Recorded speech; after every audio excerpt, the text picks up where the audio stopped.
Well, Ken, thanks for coming in today and talking about your insurance policy. Sure. Here's the one thing that I like to do for people before we go into the policies and anything that we've found as we've gone shopping.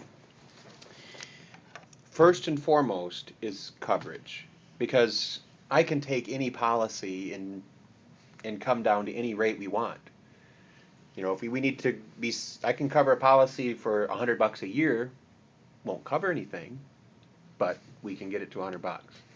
So the whole point is we need to have the right coverage. Right. So I'm going to explain something to you that may never have been explained to you before. We're going to design your policy, and I haven't written, I'm not going to look at your policy, or maybe I did look at it, but I don't remember it. And here's what we're going to do. We're going to talk about the different coverages on your policy. Okay. Knowing, if you're like most people, you would probably agree with this next statement. There are three levels of coverage when it comes to your insurance policy. There are those coverages that protect you and your family.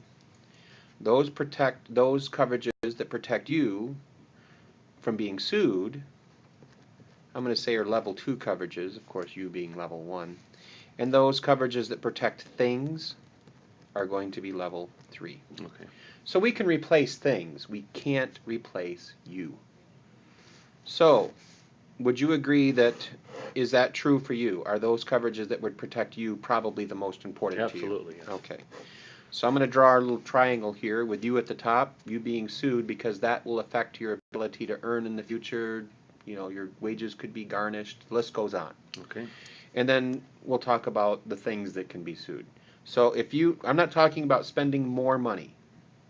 What I'm talking about is spending your money in the right areas for you. Okay. So what you're going to find is insurance agents sell what they want to sell, maybe not what you need.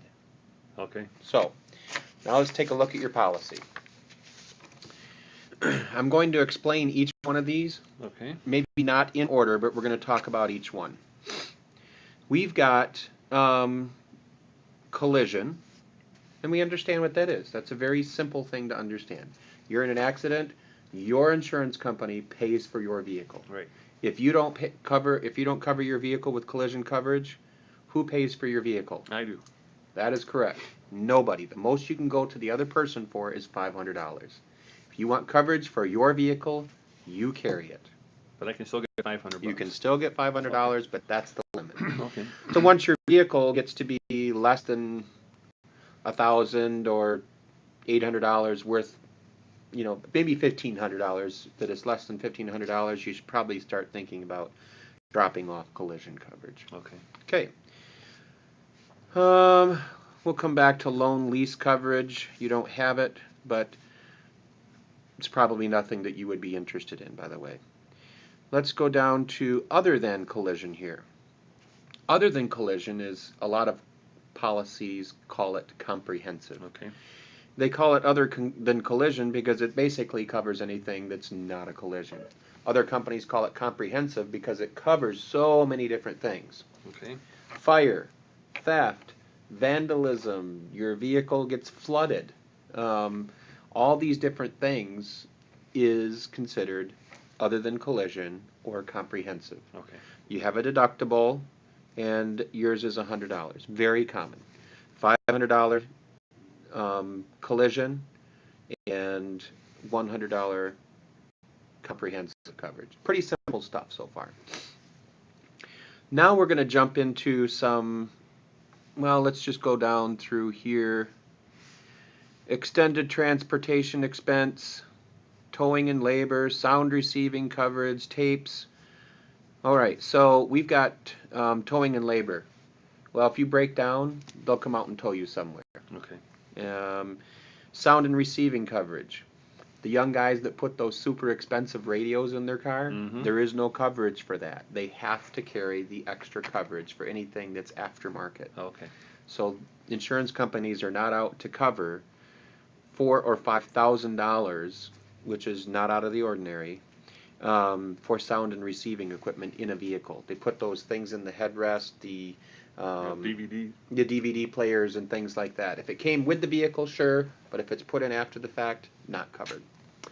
So that's how you would cover those things. And of course, a lot of people used to carry anyway, a lot of media. Friend of mine had about 150 CDs stolen from his vehicle.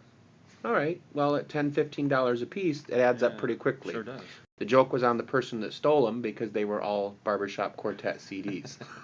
So, Silly fool. it was pretty funny.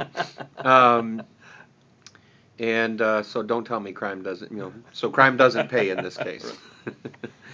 Anyway, all right, let's jump up to personal injury protection coverage, or PIP for short.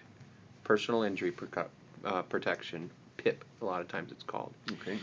When it comes to Michigan, Michigan is a no-fault state, which means your medical bills are covered by your insurance company, regardless of who's at fault. Okay. There is no exception to this rule. There is no exception to this rule.